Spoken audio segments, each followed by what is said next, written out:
Is business family, Dale, or is business?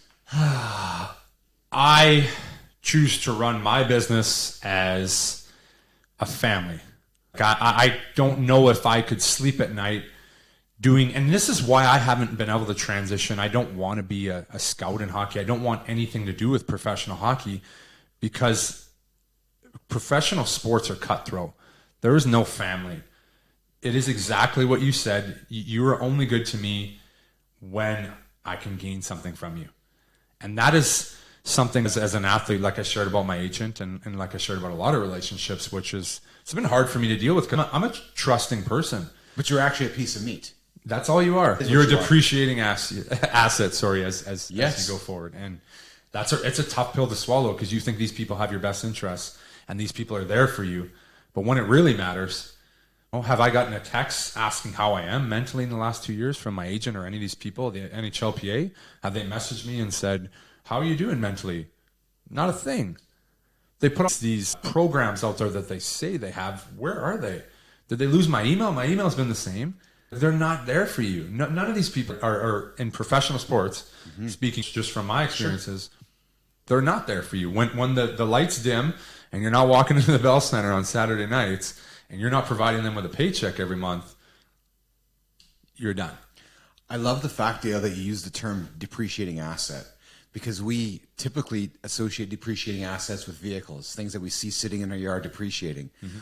But you are a depreciating asset in front of the public. You're starting out as a young punk playing hockey. You're a superstar. You're growing your way, but you're only getting older every single year. Mm-hmm. And you're only going further down the depreciating asset list. It can't be a comfortable feeling at all. No. And it's not talked about in the sport. No, and nobody really wants to talk about it. And I think, talking about some of these other things, I've never had a conversation with any of my teammates about any of this when I was playing because it's just, you're in a culture in professional sports where you have to be strong. And there's a lot of initiatives about mental health in hockey, but there isn't really a lot of things that provide a resource or anything, a group, something. There really isn't a lot of that. And that's something that you're bred as a hockey player. You're rough and tough and you don't ever talk about emotions and feelings. And that's a really hard pill to swallow. But that's changing now, Dale. No? I think it is. Is the culture of all sport changing? I think so. I think it is changing. I hope so. I think you have a different generation of people coming up where the younger generation is a lot more understanding of different personalities, which I think is great because you're not molding everybody into one box, which hockey used to be. If you weren't this, then you don't fit in. You can't act like that. You can't talk like that. But on the flip side, Dale, is sport becoming too woke? When people pay big money to be entertained, they want to be entertained. They don't want to hear, with all respect, about your mental challenges, the challenges you're having off the ice. I'm paying $500. I want to see you score some fucking goals, and I want to win a Stanley Cup. Is sport becoming too woke, or are fans wanting their athletes to be more human for them? I think I'm torn in the middle because I think some people want to see the human aspect, and I think where social media has changed sports, you're starting to see some personality now, which is great because hockey hasn't had personality ever. Mm-hmm. And hockey is so far behind other sports. And I'm not the hugest personal fan to watch baseball or basketball. I'll watch a game when it's on, but I'm not as diehard as I would be about hockey. But I just love the entertainment value where you see some personalities from guys. And I think social media has changed it that way where people want to see that. But then you do have the fans that are expecting, I paid my $500. I'm paying my hard-earned money to come. I don't really care what's going on in your life. I want you to perform. And I think that's the pressure athletes feel where you're on both sides of the coin, where I would say if we took a vote, I think it's split in the middle. Half of them want to see personality. They want to see behind the scenes. Half of them don't care. And it's, I'm paying my money. I want to see you perform, and that's it. I don't care what's going on with your life, what's going on with your wife at home or your kids. I don't care. Yet, most people aren't thinking about the fact that if things are going well at home, if things are going well up here, you're going to get a better return on your $500 investment of me as a hockey player, a football player, a baseball player. Yeah, 100%. To me, and it all ties into what we talk about. I think guys that are married as you get older as a professional, your relationship is huge. I would say your relationship with your wife is probably one of the most important things to being successful in sport, because it's really hard to turn it off. And some guys can do it. I haven't seen very many. If you're having troubles at home, it's going to lead into your hockey. It's going to lead, I want to say as far as it'll lead into your business. It's just, they're just all combined. It's the whole complete picture of starting with yourself. You need to be healthy. Your body needs to be good. You need to be operating at a high frequency for your relationship to be good, for your business to be good, for your athlete to be good. And it all ties in. It's really your team, isn't it? Your wife, it's clear to me that as a pro athlete, your wife is your team. You're one and the same. Yeah, 100%. And that's why it's so important for younger guys, having that, you get blinded a little bit by a lot of things, and having that experience where you just don't have that experience. You need to pick the right partner, and that is a huge part of your team. And having a space, I think, where, again, when I was in hockey, you don't really talk about your relationship, and I think that was something to me. I wish, I don't know if there was anybody that you can really talk to about that. It's tough. Maybe you have a best friend. I didn't have that. And that's something I just wish I had more of. I could talk about and be more relatable with other people. That's an interesting comment, more relatable with other people. If you were to look back on younger Dale, would some of the advice you're giving to younger Dale and our audience would be try to get outside of the walls of your environment, where you're maybe inviting other people in, maybe people that aren't part of your direct team? Would that be something you'd recommend to somebody? That would be probably my first recommendation is, when we talk about looking into the future, and that's something a lot of young athletes, they just can't do. They hear everybody say, you should look into your future and think about tomorrow. It never happens. It just doesn't happen because you're laser focused when you're in that zone. And having other people that are part of your team at that point would be huge to help you come all the way up from the start of your career to the end of your career, but they're not leaving you at the end. Those people that you've brought with you that are on the outside of the hockey circle, not your agent, not your teammate that was on your team here, not your one teammate over here. Having someone on the outside team that will be there from here to here, not your mom, not your wife, someone that'll be there at the end would be my recommendation. Like I said, having mentors and having people that have the experience, that have gone through what you're going to go through. You can't read it in a book. Like, you need to have somebody there for you, which would be huge. That would be my advice to 23, 24-year-old Dale. Yeah. And that's the advice we're hoping to give to our audience, everybody, is that, Dale has lived through those experiences. I have lived through business experiences that we're hoping to share with you guys and draw you guys into our community and into our discussion. What kind of problems are you having at home? Are you surrounding yourself with the right kind of people that are going to help you achieve next? Dale, in business, not dissimilar to hockey or professional sports, is this idea of a team.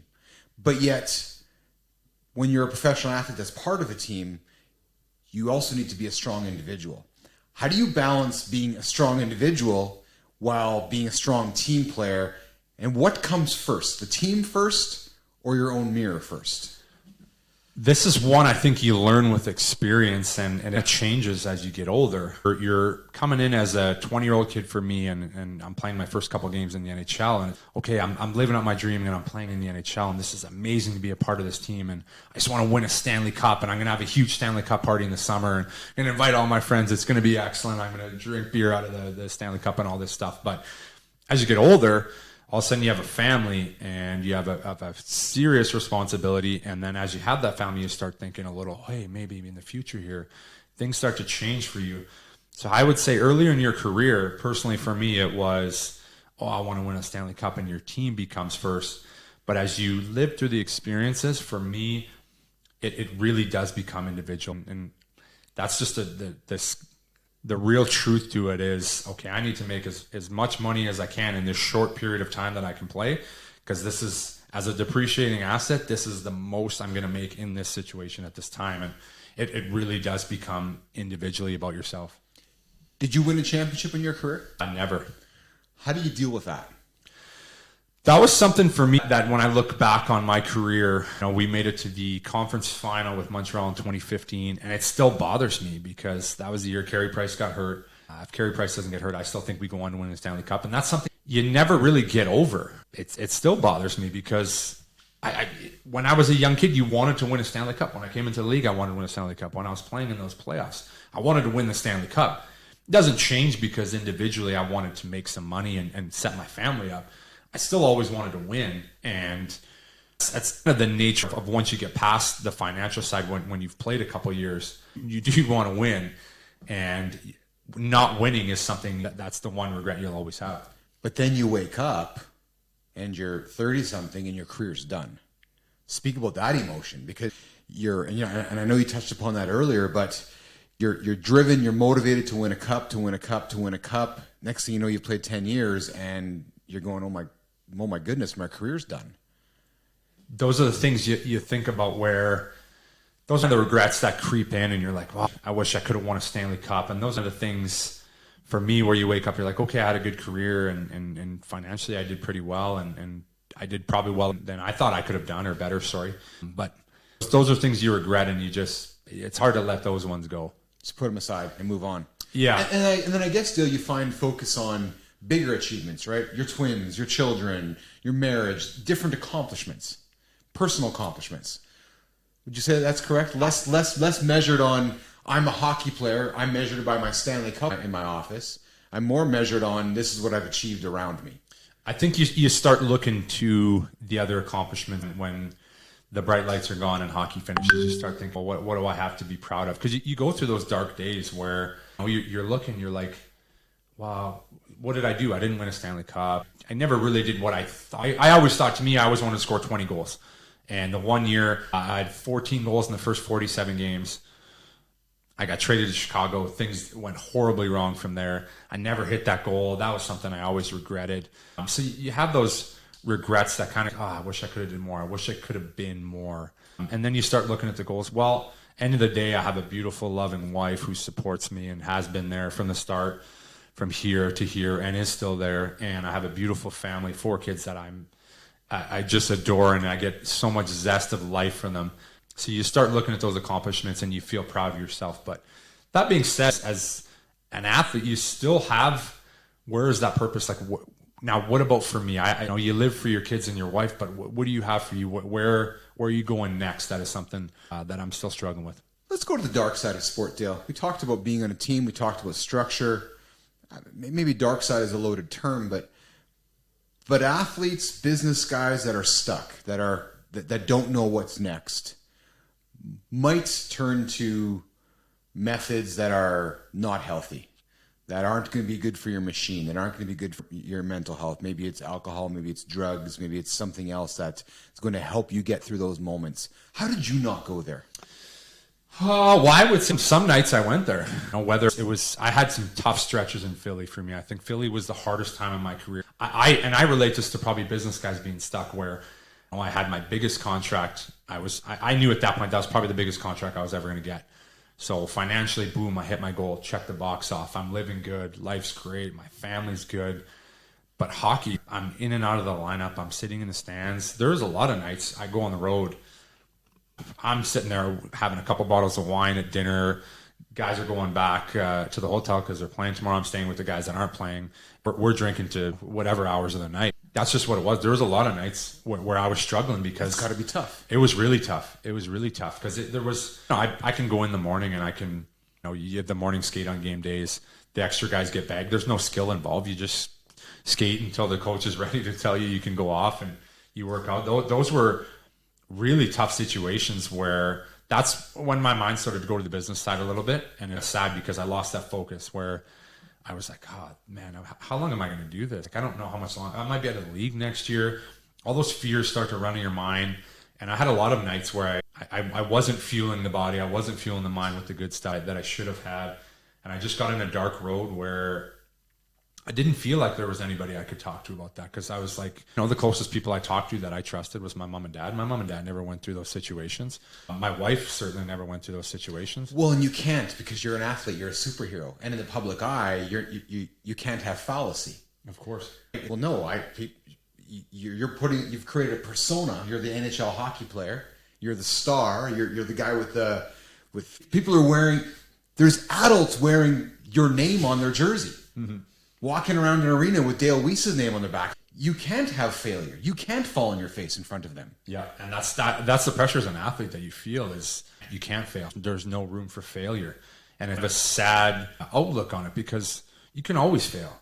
you can always fail and come back and do something and find a better way or adapt. But in your mind as an athlete, you have that pressure where you can't fail. This has to work. You have to do it. And there's all those fears. Then when it really starts going, and I went down the path a lot where, I wasn't playing. I'm out of the lineup for a month, and now I'm drinking too much. And now I'm feeling depressed, and I'm not feeling good about it. Now I'm having fear. Am I out of the league? What am I going to do next? Where's the money going to come from when I get down? Like, all those fears just start running in your mind nonstop, and you're not sleeping.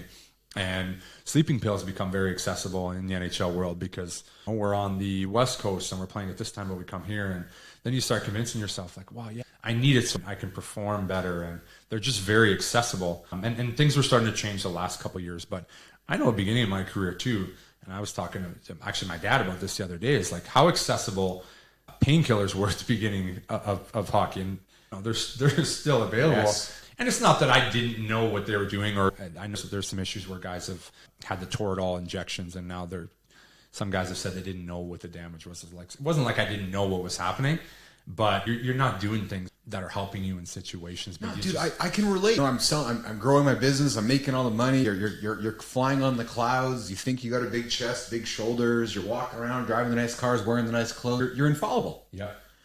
And it took me going through divorce, it took me falling on my face a number of times for me to show my kids that I wasn't Superman, that I was human.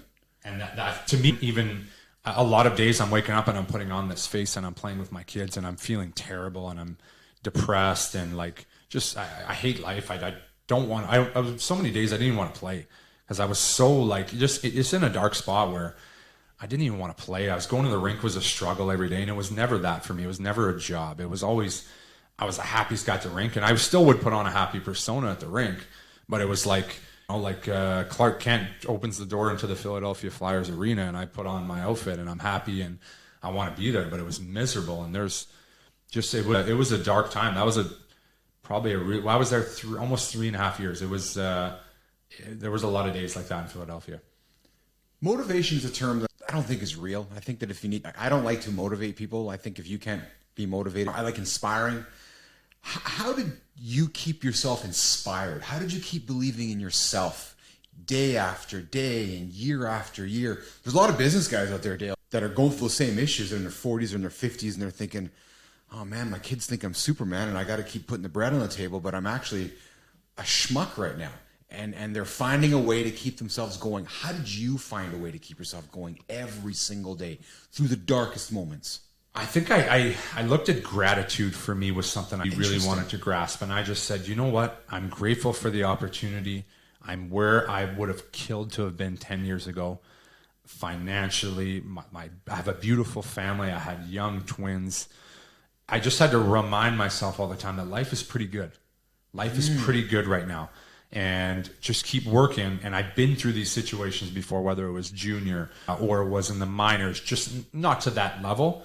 I never struggled for that extended period of time, but it was just always trying to relive some of the things that I've gone through and use those experiences to say, okay, let's just have one good day here, and then let's see where we can go. And then all of a sudden you have one good day, and then it spirals into 2 and 3, and then you start building that consistency where, okay, I'm starting to find myself again. And then maybe you have a setback, you have a tough day. Like, man, I'm back again, I don't feel good. I'm upset, I'm depressed. But just keeping those good habits, and then you start rolling the consistency. And we talked about it earlier, is boring, consistent habits. And then I started to find myself again, and that was the best way I worked my way through. But yeah, I wouldn't say there was a lot. It was a lot of mountains. It was a lot of down. I had some down days, and things would come up. But yeah, I think gratitude and just really trying to ground yourself and saying, okay, I have a lot to be thankful for, and just little things, and it went a long way. Gratitude is often tossed around as a cliche term, yet it's such a powerful metaphor when we slow down and really recognize the power of gratitude and really recognize how grateful we can. How grateful we are for what's around us. Yet it is so often overlooked. It's so easy to get caught up when everybody else is building you up to be this superhero. You start to drink the Kool-Aid a little bit. Start believing it, don't you? Yeah, you do. It's as difficult it is to, you can say you're humble, But you start to drink the Kool-Aid a little bit, and you start to feel almost invincible yourself when you do some things. And then when you get slapped in the face a couple times, it grounds you a little bit. And just finding that the small things that you're grateful for, whether, like I said, it was my family for me, a real centerpiece for me, where at the end of the day, I sat there and I said, okay, what's the worst thing that could happen right now? Okay, I could get kicked out of the NHL. Okay.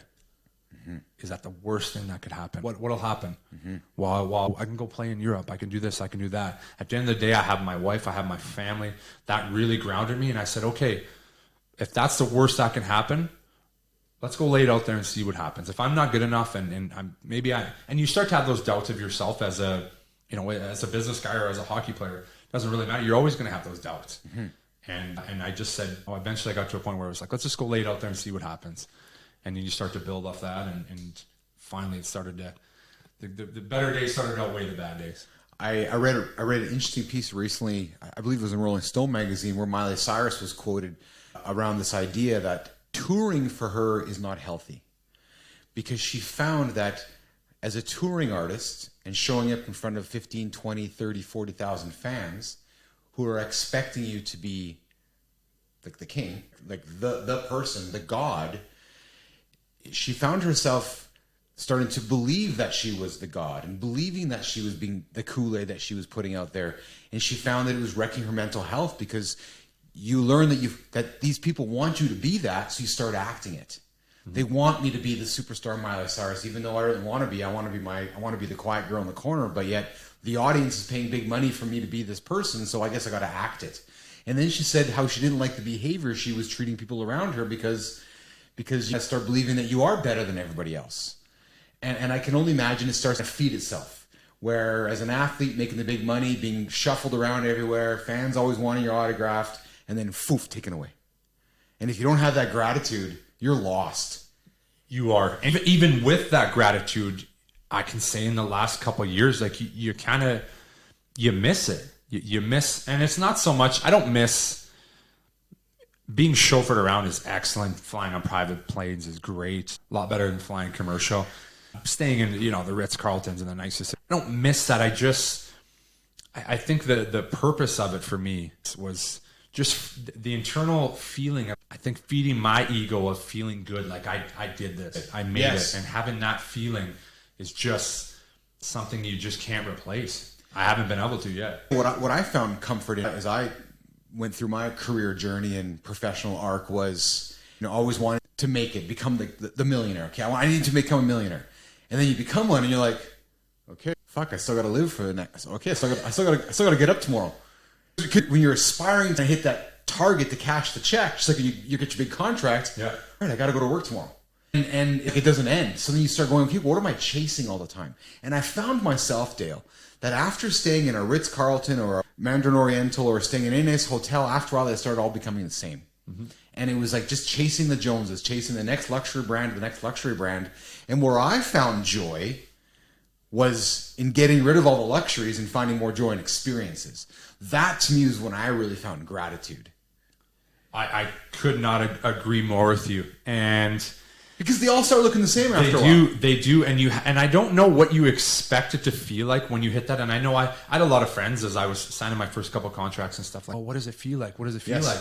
And for people that they're working their way to that, or maybe someday will never have that. I don't know, but they just always go, what does it feel like? What does it feel like? You can't describe the feeling because it doesn't really feel like anything. No. There's no, okay, I remember having this conversation with my dad. I was in the minors, and I think my first salary was $65,000 my first year. And I was talking to my dad. I was like, if I could make $500,000 to play in the NHL, Dad, I would sit on the bench and I would be the happiest guy. I don't even need to play a shift. It's funny how that works, right? Yeah. And then I got there and you're making it and nothing changes. Well, I want to be a better player. I want to play more. Yes. My dad would be like, now I want to make $1 million. Yeah. And then it was like, I want to make $1 million. Then I made my first $1 million. And I was like, I want to score more. I want to play more. It has nothing to do about the money. It didn't mean anything. I could buy fancier dinners and fancier hotels and my wife had better clothes and everything. And it was great. But then I was like, okay, now I want an 8-figure contract. And then boom, I got an 8-figure contract. But it was the exact same as when I was making my $65,000. The feeling didn't change financially. It changed. And I was getting all these nicer things and buying nice watches. and boats and sea-doos, but it never really fed the happiness inside. It didn't change me. And I know when we've spoke about putting this together, it's our goal to help guys on that side of the camera understand what we both went through and know that it's okay to not feel the pressure of going, okay, I got to go stay at that Mandarin Oriental, or I got to go to the Ritz-Carlton.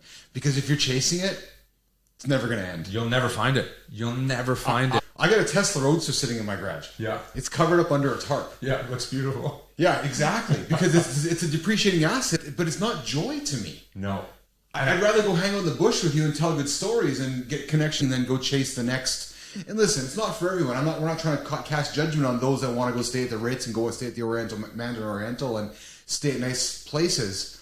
I think the message and the teaching that we're trying to get across is that it's okay if you're wrestling with it because you've been conditioned to think that's how it always has to be. 100%. Because everybody around you is doing the same thing.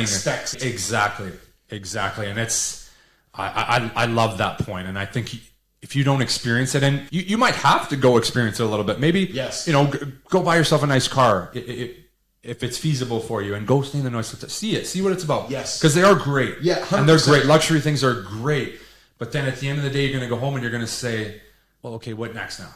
Yes. What next? And what you'll never regret, and we talked about it earlier, is experiences. One of the greatest experiences I've experienced with my kids is Disneyland. And for what I paid going to Disneyland and having a VIP tour, I could have stayed at a lot of nice hotels around the world and did a lot of nice things, or had a nice watch. But that experience, I'll never forget. My kids still talk about it. Yes. And that, to me, when they talk about an experience, that to me, like, that melts my heart. I'm like, I got to chase experiences. I don't want to chase. My son can drive in a brand new car with me. He doesn't care. No. He's asking me about this stuff, and he's looking on. It doesn't matter. But he's going to talk about that Disneyland trip for the rest of his life. He'll tell his kids that. Let's talk about your kids. So your kids grew up knowing that dad was a pro hockey player. Your kids grew up knowing that dad was signing autographs and people wear jerseys with their names on them. Speaking of, what's your opinion on grown men wearing jerseys with professional athletes' hockey's names on the back of the jersey? It's kind of a weird thing, isn't it? It is. Yeah, it is. No judgment, but I got no judgments. I got no judgment. Seems, I don't know. I have a... But that is the passion, and that is, so as an athlete, I might look at it different. Yes. Because it's like, these people are paying their hard-earned dollars. They're paying my paycheck. Fair enough. So Fair enough. You can wear and do whatever you need. But it's interesting. Well, because I find it interesting because there's a lot of people in Montreal and Philly and the markets you've played that have their jersey hanging in their closet, and you're sitting here talking about the challenges in the next stage in your career, yet at a point in their life, you were their hero. Yep.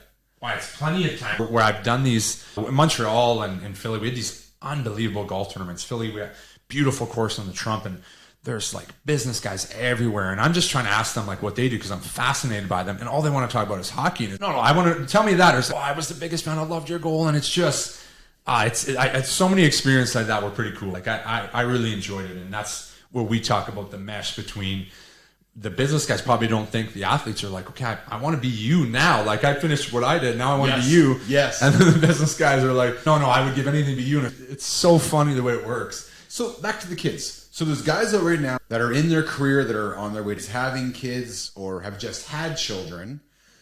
You grew up having kids while you were playing.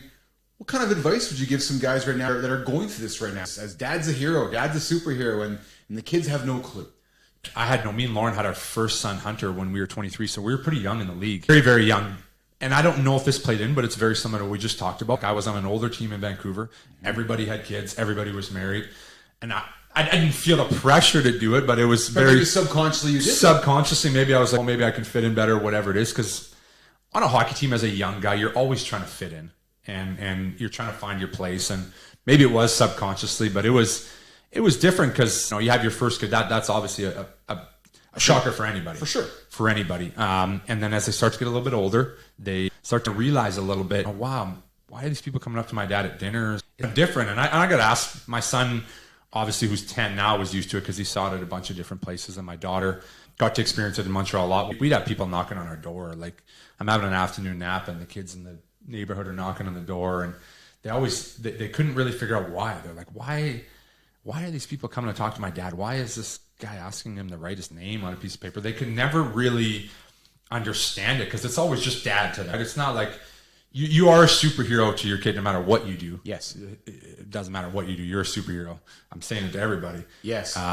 But I think the best advice I would give to someone that has kids and as a professional athlete is try to keep it that way. Be dad. Be dad. Don't try to be Superman. Let them see sometimes that you failed. You had a bad game. Like, I think sometimes I find it as a parent and as an athlete, I was always trying to shelter my kids from just the more serious things. And I think it's okay to show kids that you fail and you struggle. And I think that's something I struggled with early as a parent, where I was like sheltering them from everything. If I was having a bad day, I would never show them. But I think you're doing them a disservice, because there's bad times and you know what? I'm so proud of this, because I have my daughter comes home sometimes, or my son, my oldest son, is like, yeah, I didn't have a very good day today, Dad. It wasn't a good day. And I'm like, good. That's real. Yes. Feel that emotion. Tell me about it. Yes. Let's talk about it. And that's something I'm really proud of, is just being real and showing kids that there's real feeling not okay some days is normal. And I think that's something as an athlete, again, where you're so used to trying to be perfect and be superhero all the time. Oh, it's okay to show you're not. You're in conversation with Keith Bilous and Dale Weise, live in the lab after the buzzer, after the game. What's life like after the game for pro athletes? We started the conversation talking about identity. And it's interesting to hear Dale talk about today. And you say you struggle about your identity. And you say you talk about your children. Your children identify you as dad, because they don't really know you as Dale, the pro hockey player. Mm-hmm. That's got to be a wonderful feeling, though, really, because if you're ever to question yourself about who your identity is, I would suggest to you simply need to go look at your children, because your children know who their dad is. That's a really good point, and that's something that I find such joy in, because no matter what I do outside of the world, I am always a superhero, like I just said. So that's such a good feeling, knowing that your team around you, like, I can't fail. No matter what, even when I do fail, my kids never see it as a failure. They're always supporting me. Same with my wife. It's just when you have that backing, you have that team support, it's so easy to find gratitude in that situation. We don't want this show to constantly about Keith and Dale and our guests. We are really eager would be the right word, to get you involved as our audience. You got questions for Dale, you got comments for any of the guys we're bringing into the lab, things you want us to talk about. We want to hear from you. We really want this to be a safe place. When we talk to putting the lab together, what do you do in a lab? Well, you experiment. When you create a lab, you're allowed to fail because you're experimenting. So it's funny, because when Dale and I sat down in the studio today, I said to Dale, I said, man, we're just going to figure this out on the fly, because in my experience, too often, many of us fail by not getting started. We fail by not even taking the first step. We fail by not even attempting. So while this is going to evolve over time, and we're hopeful that you're enjoying our experiences today, sharing with you, I can assure you that we just got together here today, grabbed the coffee together, and said, let's get in front of the camera and start chatting. And that is something I'm hoping that the audience can get from this, that it's okay to start, it's okay to fail, it's okay to get back up again and try again, and your identity is not captured in what the end result is. Your identity is captured in the journey along the way. That's the best way to put it. I think that's something that I'm learning every day as I'm trying to find my new identity is, okay, I need to let go of being the hockey player. I can be proud of it, and I'm extremely proud of it, but I need to start enjoying the process of who I'm becoming next. And I think that's something that you just said it perfectly, is there is no end destination. I don't know if, actually, I'm not going to find something that is going to put me directly in the same feeling that I had as a hockey player. I just don't think that's going to happen. No, so you have to find joy in every single day along the way. I got to enjoy the process, and I think that's something I didn't do as a hockey player that I would tell guys to really enjoy it. And when people say that, again, he needs to learn how to be a pro. What does that mean, enjoying the process? And to me, it's literally embracing those days that suck. That's a theme, though, man. We have guests here in the lab all the time, and they talk about, we talk about this idea of grinding it out in the gym. I'm like, why that's not a grind. It's being grateful. You're grateful to go and have a breath, to go for a walk, go lift some weight. I said it to my wife, Lauren, myself last night. The moment that you can find joy in the journey instead of the joy in the end, you're on your way. Because the moment you're focusing on, I'll be happier when I have $1 million, or I'll be happier when I'm down 20 pounds, you're never going to be happy. But when you can find that joy in, I'm happiness making the money, I'm happy losing the weight, I'm happy pulling up a mountain, that to me is when you've really found your magic.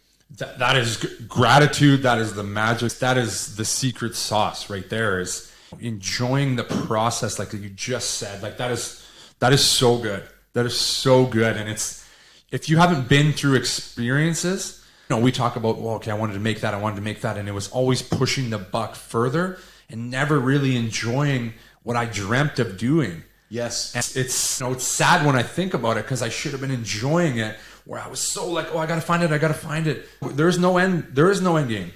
There is no end goal line. It's always, now as I'm learning, and I'm only really in competition with myself every day, is how I can get better every day. I can be a better father, a better businessman, a better athlete.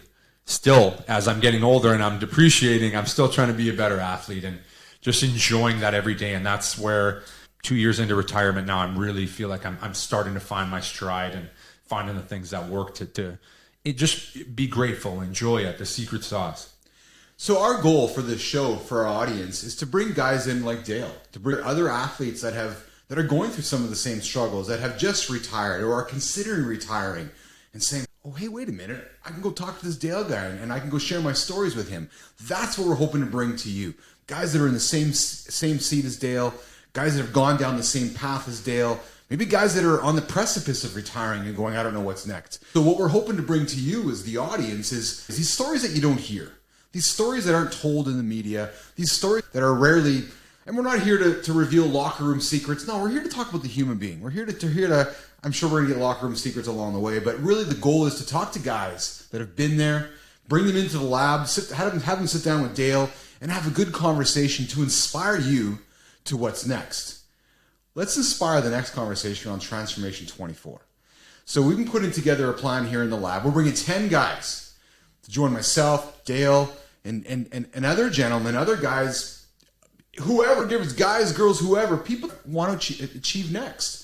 And our ambition next year is Transformation 24, a 365-day experience.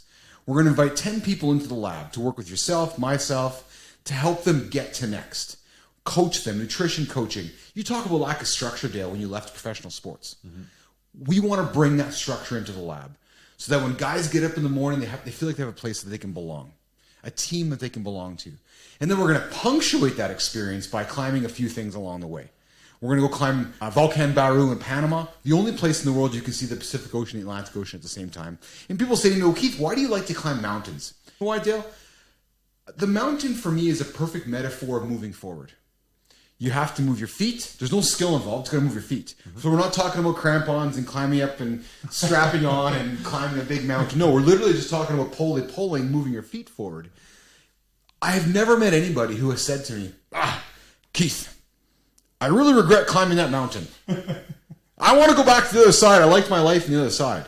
So what we're hoping to do here with Transformation 24 is to invite 10 guys to join us on an experience where they can feel like they belong somewhere, join the lab, transform your life with us. Maybe you want to set a podcast up. Maybe you want to set a show up like Dale has. Maybe you want to have an aspiration to coach and you're like, I don't know how to set up a coaching business.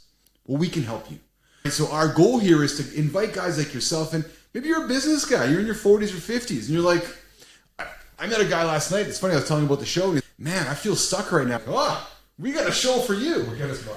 So we really want to bring you guys into the lab, welcome you in with open arms, and give you a place to transform yourselves and hopefully and ideally join us in the Transformation 24 experience next year. 3 mountains, Volcan Baru, Mount Pico. We're going to do Kilimanjaro in September, and then we're going to end up in Kenya at the end of the year, where that becomes a really humane experience. And I can tell you, Weise, 12 months from now, when we're sitting here at the end of October, we will have already climbed those 3 mountains, and we're looking forward to Kenya. So if you're paying attention to this and you're inspired by some of the things Dale has had said, or I have said, I invite you to reach out, ask questions, but we're looking for people. We've got people phoning us up right now saying, hey, I want to hear more about this experience. Come, join us, Transformation 24. Dale, how do we wrap up today's show? I've really enjoyed our first time sitting down here together. We've never done this before, so we're learning on the fly for all of you. So like I said, we really want your feedback as an audience to make this show more as much about you, so that we can give you the value that you need. Dale, how would you like to wrap up our show today? I just want people to know that this is a space where you can come and talk about anything you want. And I know I've talked about some things today that I've never talked about in my life. This is a spot where you can come be vulnerable. You can be a part of something. Whether you're an athlete that's missing that team aspect, whether you're missing your structure, whether you're a business guy, which is exactly the same as an athlete, that has reached some of those goals and you check those boxes, but you just don't know what's next. Maybe you're bored. Maybe you're stuck. It's okay, maybe I need to sell my business. Maybe I want to try something else, but I'm too scared to because I've been stuck doing something my whole life, which is exactly where I am. And we're going to do that together as a group, collaboratively, and we're going to do some crazy things together. So I'm excited. I'm excited to see the people that we can get. I know it's going to be a life-changing experience for people, and I just can't wait to see. And I'm excited for the questions, too, for the people that are watching this. I want them to ask questions, whether any question. Nothing's off the table, and we're open to it all. Absolutely. AMA, again, we have big ambitions for this thing. I say to everybody that without ambition, you can't have success and you really can't have failure. And listen, we're all scared of failure. We're all scared to put ourselves out there. It's been a constant reminder of me the last few weeks to keep putting yourself out there. The more authentic you are, the more real you are, the more you can connect with humanity. And I really thank you for being vulnerable today with myself, being vulnerable with the audience here, and giving yourself to the audience. But let's close with one fun question. This is a fun one because I like asking. I reflect upon this one even in my own world. Take our audience through the moment that you were presented with that big contract. That moment where you saw the piece of paper with all those numbers on it and you're like, take us through that moment. I will never forget. So I was actually in Montreal. I was doing a hockey camp with some kids and stuff, and my agent was there. And I was getting on a plane to come back to Winnipeg, and I didn't know if we had a deal. We had a 3-year deal with Philly on the table, and I was like, no, I wanted 4. We were trying to push for the extra year. 3 and the deal were fine as it was, but I was like, no, I want to push for more. I have other teams interested. Philly was where I wanted to be at that point. So I get off the plane, I fly back to Winnipeg. It was right before July 1st, and my agent says, give me a call as soon as I get off the plane. I give him a call. He tells me, we got a deal, 4 years. And at that moment, it was satisfying, but it didn't really hit me till I went outside and Lauren, my wife, was there to pick me up. And I'm not like a crier. I'm not like a very emotional guy, but it was just that moment where like I made it. This was a contract where I felt I made it. The other ones where obviously I was chasing and it was big, but that was like an I made it moment, and we made it together as a team. She was raising our son, and I was sacrificing all this time away from our family, and that was a cool moment. And then we drove home. I went to the liquor mart and I bought up 3 carts full of everything I could. I was throwing the biggest party the next day, July 1st at my house. And then my dad, I told my dad, I said, meet me, because I kept him up to date the last couple of days, but he had no idea of years, term, nothing. And I got back to my house and my dad's waiting in the driveway, and I couldn't even get the words out. It was like goosebumps. It was goosebumps. It was like I worked my dad, my biggest supporter, been there since I was young. Yes. And just to have that moment, and me and my dad hug every now and then, but this was like we're embracing hug, and I was like, Dad, like 4 years, and it was just like my dad's in tears, I'm in tears, and that moment for me, I'll never forget that moment. It was so proud. It was like I can take care of my dad, I can take care of my family. I can't explain the feeling, and that's a feeling that the business athletes are probably, they've always had that moment. So that's one I'll never forget. It was one of the best moments of my life. What did you spend your first dollar on? Besides the carts of liquor. I paid off my cabin. You did? I paid off my cabin. Yeah, I had a big bonus check for that contract, and I paid off my cabin. Would that be advice you'd give to, okay, so we're talking business advice now. Would that be business advice you'd give to old Dale? Nope.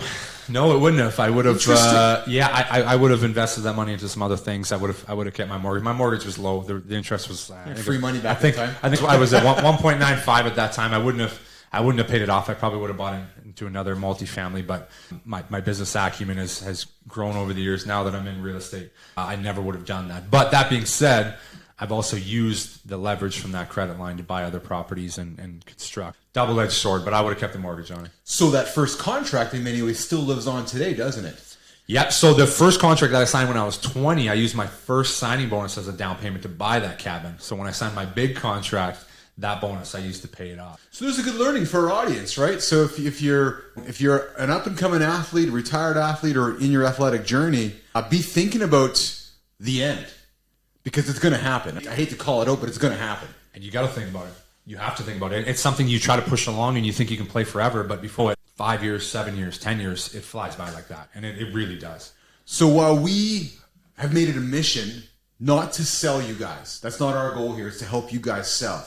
We're not here to give financial advice, but if there's anything, if you need human advice, you've been through it. I've got a lot of it. I've had a lot of it experience-wise. I've seen a lot of teammates go down some bad roads. I've seen some crazy experiences. I've lived a lot of ups and downs myself, hockey-wise, business-wise, life-wise. I got a long book of experiences that I'm happy to share, and I just would love to have guys come in, athletes, business guys, and share those stories together. And I think that's so powerful, and just networking us together, I think it's going to be special. 100%. So that's our ambition here on After the Buzzer with Dale Weise, Life After the Game, live in the lab, the Business Athlete Performance Lab, is to be bringing this collective group of athletes, retired pro athletes, business guys that are looking for next, are stuck at next. We believe, myself and Dale, that we can help you guys and give you guys a safe place to tell your stories, to feel vulnerable, and to have a place of belonging. Dale? The last thing I want to say too is we're here for everybody, and when the lights go off and the crowd goes away and nobody's asking for your autograph and your agent says see you later, we'll be here for you. I'm Keith Bilous. This is Dale Weise, and we're live in the lab. We're live in the Business Athlete Performance Lab. I hope you guys enjoyed today's show. We got more coming at you, so catch us on LinkedIn, catch us on YouTube, X, across all the socials. You can find Dale's socials. We're going to post them all over the place. But we have big ambitions for this, and we hope you guys enjoyed our conversation so far. We're making it up as we go along, but that is part of the process, because too often we get stuck by not knowing how to move forward. And in my experience, just start walking. And if you fall, just get back up again. Dale, thanks for coming by, man. appreciate it, buddy. All right, man. Thanks, everybody. We'll see you guys all soon.